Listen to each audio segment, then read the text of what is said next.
Salut tout le monde, c'est Jérémy, j'espère que vous allez bien. Aujourd'hui, la marque Synco m'a envoyé ce micro, donc c'est le modèle Lav S6e. Donc il y a différents modèles qui existent, celui-là c'est le dernier, je ne sais même pas s'il est encore disponible parce qu'ils viennent de me l'envoyer. Habituellement sur un micro de ce type-là, qui va servir à brancher une caméra, brancher un appareil photo ou encore un smartphone, on doit utiliser des adaptateurs en fonction du type d'appareil qu'on utilise. Tout simplement parce que sur un smartphone ou sur un appareil photo, ce n'est pas la même prise jack qui est utilisée. Ici, ce modèle-là est censé en fait détecter automatiquement sur quel type d'appareil on le branche et du coup on n'a plus besoin d'adaptateur. Donc effectivement un petit adaptateur, c'est pas grand-chose à rajouter. Ça m'est déjà arrivé d'utiliser un adaptateur pour le smartphone et oublier de l'enlever quand je l'ai branché sur mon appareil photo. Et le souci, c'est que dans ces cas-là, l'appareil photo n'enregistre plus du tout de son. Et on se retrouve avec des images sans le son et il faut tout recommencer. Donc le fait d'avoir quelque chose qui s'adapte automatiquement, ça peut être un plus dans ces cas-là. Et on va voir ça tout de suite.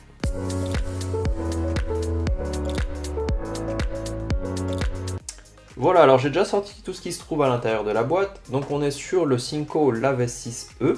Donc on est ici sur un micro-cravate. On va avoir une petite sacoche pour ranger les différents accessoires. On va avoir un adaptateur qui va servir pour ampli, table de mixage, deux petites bonnettes pour éviter les pops quand on parle, et aussi cette petite bonnette en plus pour le vent, donc en dead cat comme on dit en anglais, donc qui va vous permettre d'éviter d'avoir trop de bruit de vent quand on est à l'extérieur.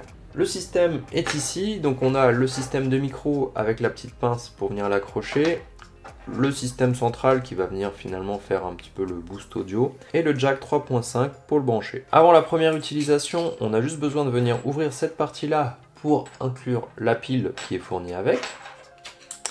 Quand on est en utilisation, on a le petit voyant vert qui vient s'allumer pour dire que tout fonctionne correctement. Si on regarde un petit peu au niveau des caractéristiques, ici on retrouve les différents accessoires que je vous ai cités. On va ici avoir la différente fréquence, les décibels, etc. Donc je vous fais un petit zoom pour que vous puissiez voir ça un petit peu mieux, ou sinon je les afficherai si c'est pas assez visible. Le type de pile, donc c'est une CR 1220. Et on a ici, comme on s'est indiqué, 6 mètres de câble. Donc d'un côté, c'est pratique si vous êtes loin de votre caméra, et puis ça vous évite d'avoir à vous rapprocher à cause du micro. Par contre, si vous voulez l'utiliser pour vous filmer comme un vlog ou quoi que ce soit, vous avez pas mal de câbles qui pendouillent. Donc c'est pas forcément très pratique. Après, je suppose qu'on peut essayer de l'enrouler d'une certaine façon. Mais ça fonctionne aussi pour un smartphone, donc c'est vrai que si on essaye d'avoir quelque chose d'assez compact et facile à utiliser, avoir tout ça qui pend, ça risque d'être un petit peu gênant. Mais bon, dans mon cas, c'est plutôt pratique étant donné que je suis assez éloigné de mon appareil quand je me filme. Donc ça a des avantages et des inconvénients en fonction des situations.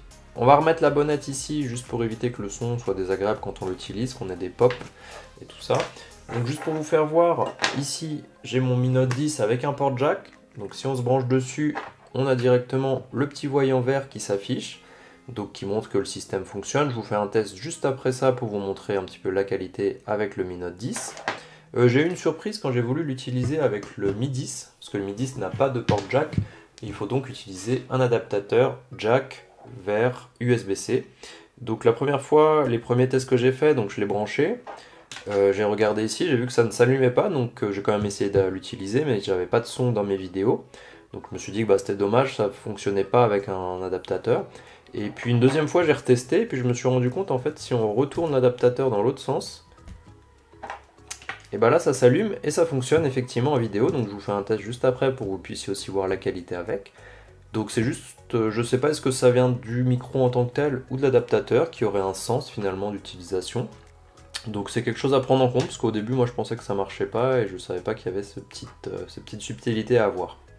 Un autre point aussi, c'est quand je l'utilise avec mon appareil photo. Donc si je le branche directement sur mon Panasonic G80, donc je suis en train de me filmer avec, le système s'allume. Par contre, j'ai pas beaucoup de son, le son est vraiment très faible et je peux pas l'utiliser. Donc ce que j'ai fait, c'est que j'ai utilisé la rallonge que j'utilise actuellement. Donc là, je suis en train de l'utiliser, donc je peux pas vous la montrer non plus. En passant par la rallonge, là ça fonctionne correctement. Donc est-ce que c'est mon Panasonic G80 qui a du mal avec le connecteur? J'ai pas d'autre appareil photo pour tester. Donc c'est quelque chose à prendre en compte et à voir si ça fonctionne correctement sur d'autres appareils. Alors voilà un test avec le Mi 10, donc j'utilise l'adaptateur qui est juste ici et le micro branché dessus. Il est bien allumé, donc le son devrait fonctionner correctement. Voici un exemple avec le Mi 10, cette fois sans micro, donc le micro interne au smartphone pour que vous puissiez voir un petit peu la qualité. Voilà un test cette fois avec le Mi Note 10, donc cette fois sans adaptateur parce qu'il y a un port jack sur ce smartphone, donc on peut l'utiliser directement dessus. Le petit système est bien allumé comme on le voit ici. Donc a priori, tout devrait fonctionner comme il faut. Encore une fois, avec le câble débranché, donc cette fois c'est le micro interne au smartphone que vous entendez. Voilà, donc là juste un test pour que vous puissiez m'entendre avec le micro habituel, le Rode Vidéo Micro. Donc là, pour que ça fonctionne, j'ai dû utiliser la rallonge habituelle que j'utilise pour brancher mon micro, plus brancher le micro dessus pour avoir un son qui fonctionne et avoir le système de micro qui s'active. Si je branche directement ce micro sur l'appareil photo, en fait, j'ai pas assez de son, le son est très faible, il faut vraiment que je me mette le micro dans la bouche pour que ça fonctionne. Sans doute que le port jack de mon appareil photo ne supporte pas ce type-là. En tout cas, là ça fonctionne comme ça. Moi je verrai ça au montage, finalement si la qualité est bonne ou pas. Je vois juste que les barres du micro marchent bien visiblement, donc le son doit être assez fort. Plus fort qu'avec mon micro habituel qui est un petit peu plus éloigné. Donc dites-moi en commentaire ce que vous pensez de la qualité. Est-ce que c'est bien, est-ce que c'est pas bien, est-ce que c'est mieux que mon micro habituel? Après je pourrais très bien utiliser ça, la seule contrainte finalement c'est d'avoir cette petite attache ici qui est peut-être moins esthétique que d'avoir un micro qui serait caché au-dessus. Voilà, donc là je termine la vidéo en utilisant le micro directement. Donc il est toujours branché ici. J'ai fait deux versions, des fois que la qualité soit mauvaise. En tout cas, tout ce que je peux dire, c'est que ce micro est plutôt pas mal. Dans l'idée, il est censé fonctionner automatiquement avec un smartphone ou un appareil photo, ce qui évite d'avoir un petit accessoire supplémentaire. Le petit souci que j'ai eu moi, c'est avec mon Panasonic G80, c'est que ça fonctionnait pas directement. Donc j'ai dû brancher la rallonge que j'avais en plus dessus. Est-ce que c'est mon appareil, est-ce que c'est le micro, je ne sais pas. Avec le smartphone, ça a bien marché avec l'adaptateur et sans adaptateur, donc ça c'est plutôt positif.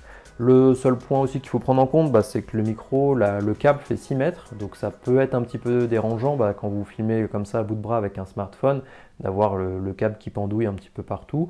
D'un autre côté, ça peut être pratique. Moi je suis à 2-3 mètres de mon appareil photo, donc d'avoir une rallonge, c'est plutôt pratique, même si dans mon cas, je suis obligé d'en brancher une deuxième pour que ça marche. Sinon, dans l'ensemble, vous me direz dans les commentaires ce que vous pensez de la qualité audio. Est-ce que c'est meilleur avec ce micro ou avec mon micro habituel? Ensuite, voilà, le seul point, c'est d'avoir ce micro qui est visible.